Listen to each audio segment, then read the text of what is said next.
అనంత కరుణామయుడు అపార కృపాశీలుడు అయిన అల్లాహ్ పేరుతో ప్రారంభిస్తున్నాను. నా ఈ చిన్న ప్రయత్నంలో పొరపాట్లు జరిగితే అల్లాహ్ను క్షమించమని వేడుకుంటున్నాను.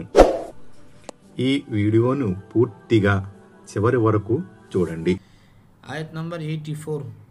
وما لنا لا نؤمن بالله وما جاءنا من الحق ونطمع أن يدخلنا ربنا مع القوم الصالحين.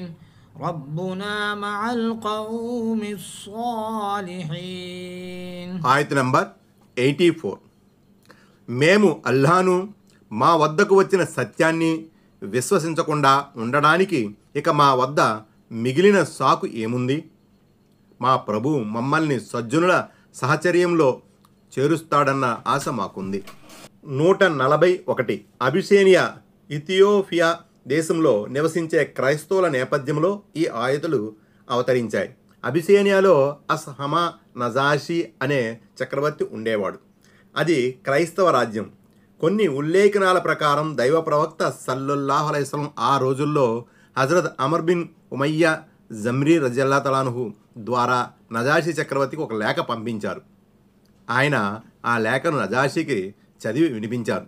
ఆ ఉత్తరంలో సంగతిని గ్రహించిన నజాషి అప్పటికే మక్కా నుంచి తమ దేశానికి వలస వచ్చిన ముస్లింలను జాఫర్ బిన్ అబీ తాలిబ్ రజియల్లాహు తఆలా అన్హును తన దర్బారుకు పిలిపించాడు.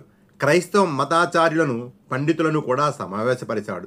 ఖురాన్ పారాయణం చేసి వినిపించమని హజరత్ జాఫర్ రజియల్లాహు తఆలాను పురమాయించాడు. నజాషి చక్రవర్తి ఆజ్ఞానుసారం హజరత్ జాఫర్ రజియల్లాహు తఆలాను మరియం సూరాను చదివి వినిపించారు. ఈ సూరాలో యేసుక్రీస్తు గొప్పతనాన్ని గురించి చెబుతూనే ఆయన ఒక దైవ ప్రవక్త అని, దేవుని దాసుడని స్పష్టంగా చెప్పబడింది. ఈ సత్యాన్ని తెలుసుకుని వారంతా అమితంగా ప్రభావితులయ్యారు. వారి కళ్ళు చెమ్మగిల్లాయి. వారంతా ఈ సత్యాన్ని విశ్వసించారు. మరికొంతమంది పండితుల అభిప్రాయ ప్రకారం స్వయంగా నజాషి చక్రవర్తియే కొంతమంది క్రైస్తవ పండితులను ముహమ్మద్ సల్లల్లాహు అలైహి వసల్లం వద్దకు పంపాడు. వారి ముందు ముహమ్మద్ సల్లల్లాహు అలైహి వసల్లం ఖురాన్ చదివి వినిపించగానే వారు అప్రయత్నంగా కంటతడి పెట్టారు. ఇస్లాంను స్వీకరించారు. ఫతహుల్ ఖదీర్ దివ్య ఖురాన్ ఆయతులను విన్నప్పుడు వారు ప్రభావితులైన తీరు ఇందులో అభివర్ణించబడింది. దివ్య ఖురాన్లో మరికొన్ని చోట్ల కూడా ఇటువంటి క్రైస్తవుల ప్రస్తావన వచ్చింది. ఉదాహరణకు ఆలి ఇమ్రాన్ సూరాలో ఇలా అనబడింది: గ్రంథ బహుళలో కూడా కొందరు అల్లాహ్ను విశ్వసిస్తారు, నీ వైపుకు పంపబడిన ఈ గ్రంథాన్ని విశ్వసిస్తారు, స్వయంగా వారి వైపుకు ఇది వరకు పంపబడిన గ్రంథాన్ని కూడా విశ్వసిస్తారు, అల్లాహ్ సమక్షంలో వినమ్రులై ఉంటారు. 199. హదీస్ ద్వారా తెలిసే ఇంకొక విషయం ఏమిటంటే, నజాషి చక్రవర్తి చనిపోయాడన్న కబురు దైవ ప్రవక్త సల్లల్లాహు అలైహి వసల్లం అందినప్పుడు ఆయన తన సహచరులను పిలిచి, అబిషేనియాలో మీ సోదరుడు చనిపోయాడు, అతని అంత్యక్రియలు జనాజు నమాజు చేయండి అని ఆజ్ఞాపించారు. తరువాత ఆయన ఎడారి మైదానంలో నజాషి చక్రవర్తి నమాజే జనాజా గాయిబానా చేయించారు.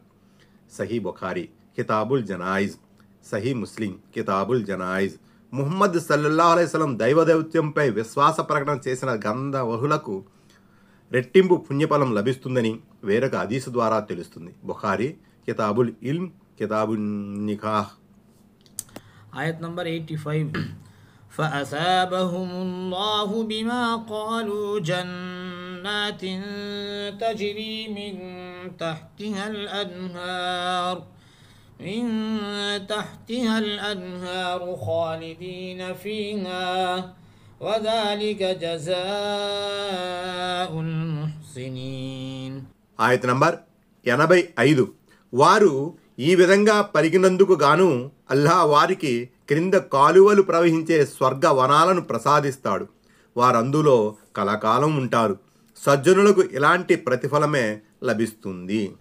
ఆయత్ నంబర్ 86. والذين كفروا وكذبوا بآياتنا أولئك أصحاب الجحيم. ఆయత్ నంబర్ 86. ఇకపోతే తిరస్కార వైఖరికి పాల్పడి మా ఆయుతులను ధిక్కరించేవారు వారే నరకవాసులు. ఆయత్ నంబర్ 87. يا أيها الذين آمنوا لا تحرموا طيبات ما أحل الله لكم ولا تعتدوا إن الله لا يحب المعتدين. ఆయత నంబర్ 87.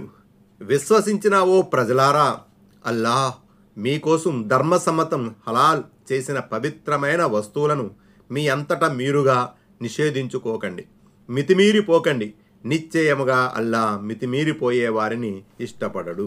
142 హదీసులో వచ్చింది, ఒక వ్యక్తి దైవ ప్రవక్త సల్లల్లాహు అలైహి వసల్లం సన్నిధిలోకి వచ్చి ఇలా విన్నవించుకున్నాడు, దైవ ప్రవక్త, నేను మాంసం తిన్నప్పుడల్లా నా మనోవాంఛలు నాపై ప్రాబల్యం వహిస్తున్నాయి, కాబట్టి నేను నా కోసం మాంసాన్ని నిషేధించుకున్నాను అని అన్నాడు. అప్పుడు ఈ ఆయతు అవతరించింది. సహీ తిర్మిజీ, లిల్ అల్బానీ, సంపుటి 3, పేజీ 46.